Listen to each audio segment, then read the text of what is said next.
તો આ વખતે લોકસભા ચૂંટણીમાં મહારાષ્ટ્રનું રાજકારણ પણ ખાસ ચર્ચામાં રહ્યું, કારણ કે અહીં અસલી નકલીનો ખેલ હતો।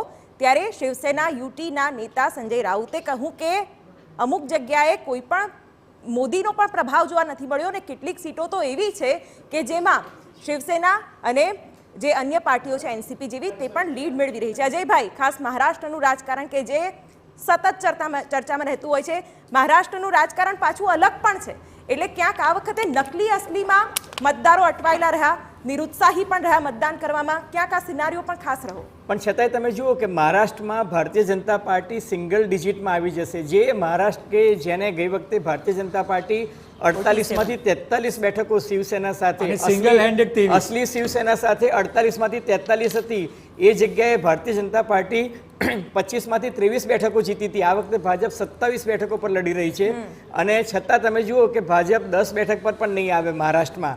એનો અર્થ બહુ ક્લિયર છે બોસ કે તમે લોકોને તમે આ શિવસેનાના ભાગલા પાડ્યા, તમે એનસીપીના ભાગલા પાડ્યા, તમે તડજોડ કરી, તમે તોડફોડ કરી, તમે ભ્રષ્ટાચારની નીતિ કરી, અનૈતિક તમામ કામો કર્યા અને બેફામ નિવેદનબાજી કરી। તમે જો મુંબઈમાં છે ને પિયુષ ગોયલ કદાચ એક પોતાની સીટ બચાવી શકે, બાકી મુંબઈમાં પણ એકેય બેઠક ભાજપની આવે એવું નથી। ઓવરઓલ જે સ્થિતિ છે, મારે સત્યનભાઈ આપને એ પૂછવું છે કે મહારાષ્ટ્રની વાત કરવામાં આવે, આપ જુઓ જે અજયભાઈ કહેતા હતા તેને હું આગળ વધારું તો કે અચાનક અડધી રાત્રે ગવર્નર શપથ લેવડાવી દે સરકાર તોડીને, અને આ જે સ્થિતિ છે ત્યારબાદ આપ જેને ભ્રષ્ટાચારી કહો તે અજીત પવાર બીજા દિવસે આપની પાર્ટીમાં આવી જાય, જનતા બધું સમજે છે ને, કારણ કે છેલ્લે આપ જે માનો છો દરેક પાર્ટી માને છે કે જનતા જનાર્દન છે, તો જનતા તો આ બધું જોવે છે, ત્યારબાદ આપ વિકાસની વાત કરો, ત્યારબાદ આપ કહો કે નરેન્દ્ર મોદીના ફેસને જોઈને વોટ કરવાના છે, એ શક્ય કેવી રીતે છે? ક્યાંક સ્ટ્રેટેજી પણ બદલવી પડશે।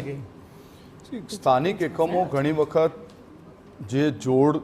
જે જોડવાની જે રાજનીતિ છે એમાં પોતાના નિર્ણય લેતા હોય છે। બિલકુલ, કેટલીક વાર એ નિર્ણયો સાચા પડતા હોય, કેટલીક વાર એ નિર્ણયો વધારે સાચા પડતા હોય, પણ એવી પરિસ્થિતિમાં મહારાષ્ટ્રનું જે આખું હમણાં આ વખતે જે ચૂંટણીનું જે પરિણામ આવી રહ્યું છે, ચોક્કસપણે એમાં ઇન્ટ્રોસ્પેક્શન અમારે વધારે કરવાની જરૂર પડશે।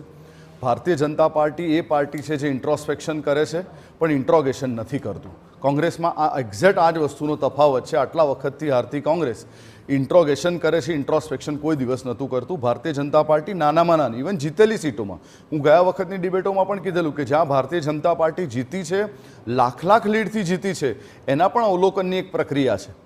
આ અવલોકનની પ્રક્રિયામાં લાખ લીડમાં બીજા કેટલા લીડો ઉમેરી શકાય, ક્યાં લીડ હજુ પણ લાખની જગ્યા 2 લાખ કેવી રીતના થઈ શકે, એના માટેનું મનન મંથન અને ચિંતન કરતી આ પાર્ટી છે। કેટલાક પાસા પરિબળો પર ચોક્કસપણે અમે વિચાર કરીશું અને એમાં કોઈ બેમત નથી કે ભારતીય જનતા પાર્ટીનું શીર્ષસ્થ નેતૃત્વ એ મહેનત કરવામાં, કામ કરવામાં કોઈ જગ્યા પાછું નથી પડ્યું।